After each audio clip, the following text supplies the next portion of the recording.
I love this idea that they shouldn't. Where would you come up with the idea that they shouldn't?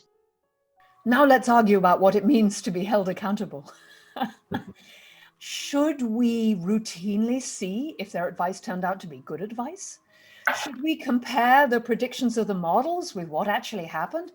Absolutely, we should.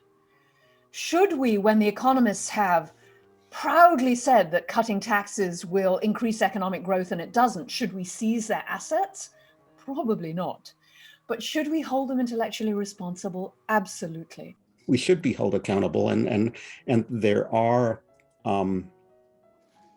too many examples out there of economists who make forecasts that turn out to be erroneous, and people don't remember they aren't held accountable for that bad advice or those erroneous forecasts. But I do think ultimately economists are held accountable by their peers and by the broader public. On the other hand, no Nobel Prizes were taken away. I don't know what it means to hold economists accountable for policies. So I'm giving a contingent answer. Economists are no different than any other policymakers. If they make a call, they should be held accountable for it. But I think a lot of the calls that are being made politically, which cite economists, aren't really coming directly out of the mouth of economists. One of the problems of accountability also is that is the problem of attribution. Nothing that happens in society can be easily attributed to one original cause, right? Because it's the outcome of many moving pieces. What's more important, I think, is that we learn, and that to the extent that we make mistakes, that we think about issues with some ideas in mind, and then reality ended up being different, that we have the capacity to learn and correct. With any kind of economic interaction, there are so many different impulses and decisions that flow into the making of the outcome, that it's really very, very hard to say one person designed this system and should be accountable for this. And particularly when we're thinking about bad times in economics and crises and disruptions and challenges.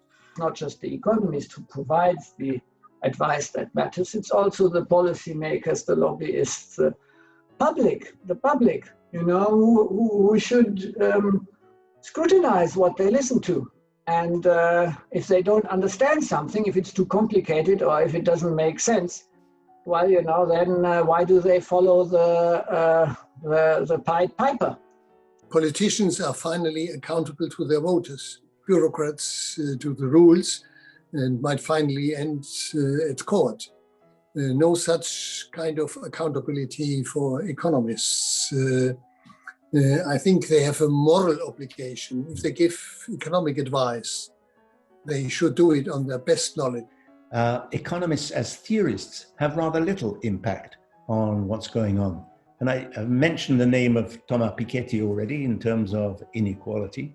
And despite the fact that his book was a huge bestseller, I think it was a book a bit like A Brief History of Time by Stephen Hawking, a book that sold an amazing number of copies and was read by an amazingly very amazingly small group of people.